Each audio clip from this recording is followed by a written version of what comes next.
Angel Reese walked into Atlanta's Gateway Center Arena for her home debut with the AtlantaDream. She told everyone she was a star, but she was blocked 3 times by Kiki Iriefin and struggled on the other end of the court against rookie LaurenBetts. In that game, she was stopped 3 times, and the crowd that came to watch her masterpiece against the Washington Mystics didn't get what they expected. The arena has a capacity of about 3,000 people, and it still looked only about half full. Now, there are reports of tension in the AtlantaDream locker room, which will be discussed later. What exactly is Angel Reese's brand built on? Because at the moment, it doesn't seem to be centered on winning basketball games. Wants to see if his defense improves, and that 7-2 run is behind. Oh my! Ball was blocked into the hand. They've had multiple All-Stars on a team that were rookies. Okay, work out. Since the Work out. 1999 season for the Oh my We've goodness! been talking about the big on bigs inside, and Iriefin tired of getting Angel Reese on the inside, double team. Still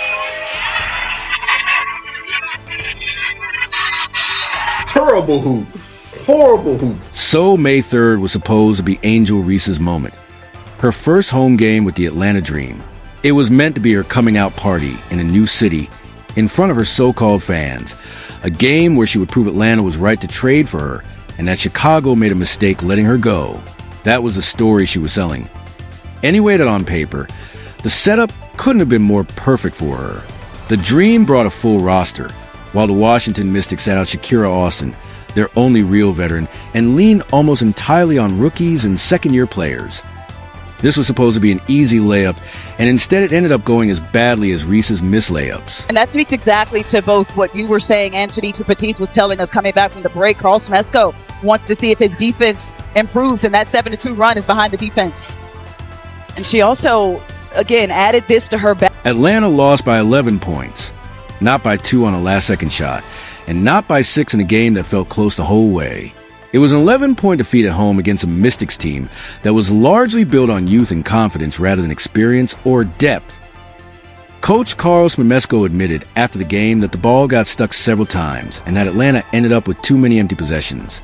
He also mentioned that there could be some changes in the lineup, which, given what actually happened on the court, felt like a fairly generous way to describe a difficult night. Looking at Reese's stat line, there are a few key moments worth noting. She missed layups that most players would normally convert even in warm-ups. She also drove into Georgia Amor and picked up a foul that stalled possession. We have seen this time and time again in the league. And did we count the preseason for? She spent chunks of the fourth quarter at the referee's elbow complaining while the Mystics pushed the ball up to the other end of the court. And the shooting percentage she finished with would embarrass a player in a midday pickup game at the local rec center. The foul on this take. And again, we talk about finding the answer for LaurenBetts, but that's a good job. 3 of her attempts didn't just miss. They were sent back by Kiki Iriefin, who blocked her not once, not twice, but 3 separate times in the same game. Each block was more emphatic than the last, and clips started circulating online within hours because each one stood out as its own moment. After one of them, Reese stared down Iriefin and started sarcastically clapping. If you're getting blocked for the 3rd time in a game, that's a bold reaction. Fans noticed. One even pointed out that there seems to be a real rivalry building between the two that hasn't been talked about enough. And after watching those clips, it's hard to disagree. Then there's rookie LaurenBetts, who recently led the UCLA Bruins to a national championship and who controlled the paint all night long against Reese.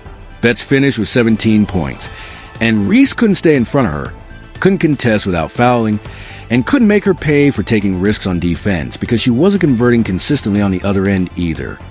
Betts was the most dominant player on the floor, and she's in her first year in the league. Angel Reese, 9 for LaurenBetts. They're guarding one another. Kiki Iriefin in on the action and kisses the Timing chemistry with Ryan Howard. backdoor. Olsen finishes. What a season up till today. That 3 has been smooth. 6 points, says LaurenBetts. The middies good. Michaela Onuede and Shakira Austin out. LaurenBetts with the touch on the block. And she is making LaurenBetts got Indian Navarre in the air. And Picture this. Gateway Center Arena holds 3,000 people. That's at 3,000. By professional sports standards, it's a small venue, and it still looked half empty on Reese's home debut night. Not half full. Half empty to a player with stacked brand deals and a media presence big enough that you'd think she runs a league couldn't draw a full house to a building that a sold-out high school playoff game would fill without hesitation.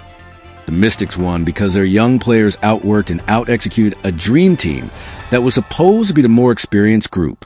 And the player Atlanta gave up real assets to acquire ended up being the story of the game. For all the wrong reasons.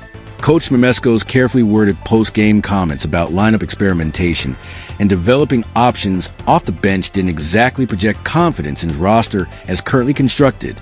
Now, there are reported rumblings in the AtlantaDream locker room, which will be discussed later. And none of this, not one piece of it, came as a shock to anyone who had watched Reese play 4 days earlier. And she drains two and blows a kiss to the crowd. Stepping in right here, who does the right job of trying to take the charge. But Iriafen sidesteps it at the last second and gets the and one, and that's just a player with reps. April 29th in Chicago was supposed to be Angel Reese's revenge game. She left the sky, or was pushed out, depending on who you believe. And the story she kept telling anyone who would listen was that Chicago had made a huge mistake letting her go, so she showed up to her old gym with something to prove before tip-off. She told people she was going to drop 50 points. 50 in a WNBA game against a team that drafted her, developed her, and then traded her away for future picks. Angel Reese, preseason basketball, we're back, baby! 3-ball, you want some? Come get some! Bang! I heard she got traded for a used jockstrap and a dirty diaper. New team, same layup package. Bang! How about the my balls? You know what they say? Free throws ain't free. How about it? Bang! They say second time's a charm. Bang! No, it's not. How about the third time? Bang! Right, fine. The fourth one will go in. Flick that wrist, spin that ball. Wiggity, wiggity, bang! She finished with 8 points on 2-4-7 shooting. That's 29% from the field in 13 minutes in the game she had hyped as her defining moment. The Dream did win 87-78, so her supporters pointed to that result as a positive takeaway.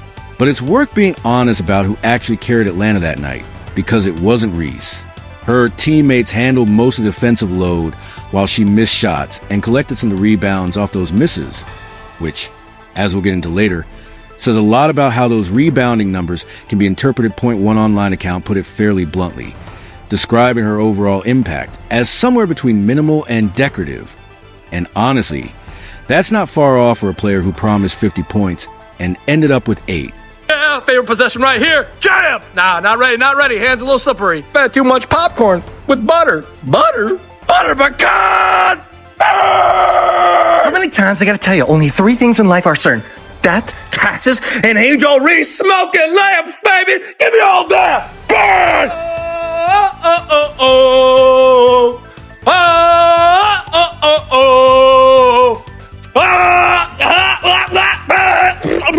The shooting wasn't even the funniest part of the Chicago game. Reese held a press conference where she laughed at the sky, dismissed them, and acted like Chicago was already ancient history, while she had moved on to bigger and better things. She was cracking jokes about a franchise she had spent 2 years with, all while shooting 29% against them. Camila Cardoso, the player the Sky specifically traded for Reese to build around, even blocked her during the game. So Reese was out there getting blocked by the player who replaced her, laughing at the organization that replaced her, while going 2 for 7 from the field. And here's what makes that press conference age poorly. Chicago, after Reese left, signed Skylar Diggins-Smith, Diamond DeShields Carrington, and Azra Stevens, and traded for Rachel Jackson. All of them chose Chicago after Reese was gone, not before, when the league had spent years saying nobody wanted to play there. Within weeks of the trade, the Sky turned into one of the more attractive rosters in the league. Reese was laughing at a team that was quietly becoming exactly what it supposedly couldn't be while she was there. And 4 days later, she walked into her Atlanta home debut and got blocked 3 times. Now, let's talk about the rebounding numbers, because this is where the whole star argument starts to break down. Reese posted big rebound totals in both of her Chicago seasons, and that part is real. Those numbers showed up in box scores and highlight packages used to build a case for her impact. But Chicago missed the playoffs both years she was there. In her first season, The Sky finished 13-27. In her second year, they dropped to 10-34. The record didn't just plateau. It got worse while she was positioned as the centerpiece of the team. I think this is fantastic for Atlanta, for visibility. I meant it when I said Atlanta's going to be lit, not just on the court, but off the court. They do a great job at the Gateway Center of selling out tickets, but they're going to be able to move games to State Farm Arena where the Hawks play now because of the Angel Reese effect. The what? Come again? The Angel Reese effect? What in the hell is the Angel? So where were all those rebounds coming from? A big chunk of them came off her own misses. When a player shoots a low percentage inside the paint, misses layups, and then grabs the ball back, it still counts as a rebound in the box score. But it's not the same as a defensive rebound that ends possession, or an offensive rebound off a teammate's miss that creates a second chance opportunity for someone else. It's often just recovering from your own miss, and the stat sheet still records as production. The numbers can look good, but the wins didn't follow, and in Chicago, they never really did. Now compare that to Caitlin Clark. Clark arrived in Indiana, and the Fever started winning more games. Over time, they improved from one of the worst records in the league to a playoff caliber team, drawing sellout crowds and attracting players who want to be part of the project. Clark speaks to the media after games and takes accountability when shots don't fall. She plays in arenas where fans line up to get inside, not venues with 3,000 seats that still have empty rows. Meanwhile, Reese's teams kept losing, and her public response to setbacks often felt inconsistent with the level of expectations she set coming in. Going to get real ugly for you-know-who. Get out. Get out. She got all kinds of ball on Angel Reese, but that wasn't even the worst one. Angel ended up getting all up in her feelings here. Oh, she gets mad. Oh, yeah, you got the shit blocked out of you. I mean, come on. Truth is, Angel Reese has never been a star basketball player. I'm not saying she's the drizzling shits, but Angel Reese has never been a star, and she has never been a winner in her brief WNBA career. Angel Reese is the queen of empty stats. She's one of the best players in the league in garbage time. When the Chicago Bravado were down 30 points with 5 minutes left in the fourth quarter, Angel Reese knows it's time to clock in and start dominating.